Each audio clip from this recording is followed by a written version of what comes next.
So this week, no gig log, like I said last time. Little brother's here. He's taking me to the airport, which is nice. Let's see what we can get into. Bad news, flight is delayed. Good news, I have access to the American Express Lounge.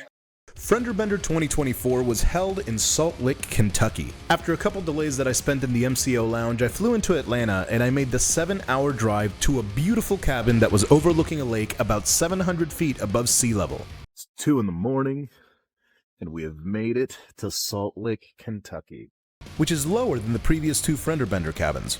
I was going to get drone footage, but unfortunately it was a restricted area.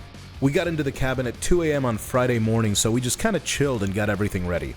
Frienderbender has officially commenced. This is a very bear-themed 3-story cabin with a rope bridge that connected 2 lofts and a separate covered area that overlooks the lake. Top of the morning from beautiful Salt Lake, Kentucky. Oh shit, that's a bear. The best way to explain Frienderbender is that it's a part relaxing, part wild weekend where the main rule is to just stay hydrated. Yeah. The first day we did a quick hike. Car! Game on! And then we came back in and I jumped in the hot tub. One of the must-haves in Frienderbender is a hot tub. The last couple years we've been in pretty remote areas, so we don't really go out all weekend. Another Frienderbender staple is metal, progressive metal usually. 90% of the music we consume is usually some sort of metal, whether it's Protest the Hero or whatever new band we've all found in the last year or so. I try to write and plan and clear my head, blow off some steam. I'll think of show topics, or sometimes I'll put on headphones and listen to some of my favorite DJs to get inspiration for what new music to play. Now, before 2018, I wouldn't take mental health nearly as seriously as I do now. Many people on their deathbeds regret the times they didn't spend with loved ones more than most things, so I take my time away with friends and family as serious as I do my work life. I would say it's probably saved my life. I was wondering why I was going to do this video, because if you noticed, I don't talk much about specifics. Most of it is privacy, but there's also the fact that Frienderbender can be whatever you want it to be. As long as you do it with your friends or family, and you go on whatever version of a bender you want to go on. But it turns out that the reason I wanted to do this is for my own well-being. I'm a man of routine, and I do these every single week that I'm DJing or I have a production day. If I don't do these, there's not a huge external consequence. Al Gore's rhythms might not be happy with me, but I'm not happy with them, so fuck them robots. The other reason is to remind myself why I do these trips. And that life isn't all work. I value a good relationship more than I value most things in life. And time is something you don't get back. I just want to continue using my time making cool shit with my friends. Now, the final rule of Frienderbender is that I never eat anything that I could get back in Florida. So I leave you with a food review of the local Kentucky cuisine.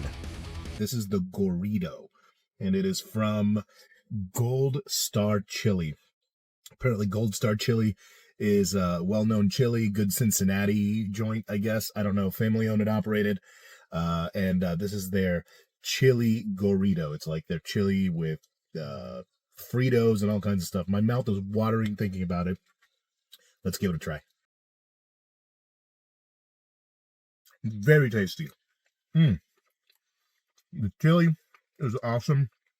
The Fritos, almost like a cinnamony taste almost, but it's very, so good. I also picked up their bacon cheeseburger with heavenly sauce. I don't know what that is, but we're about to try it. The heavenly sauce is almost like a Thousand Island dressing sauce. It's pretty good. We had a little extra time before getting to the airport, and I wanted to go to the Bangkok Bungalow, which is the second best Thai food I've ever had. And it's weirdly enough located in Georgia. They were closed for Memorial Day weekend, so I decided to go get Chinese, and I know what you're saying. But Zwain, you could get Chinese anywhere in Florida. And that's true, but this is one of the best Chinese restaurants I've been to in a very long time. It's called Firestone, and it's become one of my staples when going to Georgia. Now, even after my delicious meal, I still had some extra time to kill at the airport, and thankfully, I was able to hang out at the American Express Lounge in Atlanta, which was much nicer than the MCO Lounge in Orlando. They had a buffet with all kinds of stuff. They had these little desserts that I took like 5 of and destroyed. And they even had an outside area, like an outside lobby area that you could hang out at. And as I was sitting there pondering my trip, enjoying these delicious free drinks, I came to a realization. So as I'm sitting here at the lounge, I just realized that I have officially lost my streak in not getting randomly selected. I got a TSA agent, got a little friendly with me. So there it is. Back to being randomly selected again.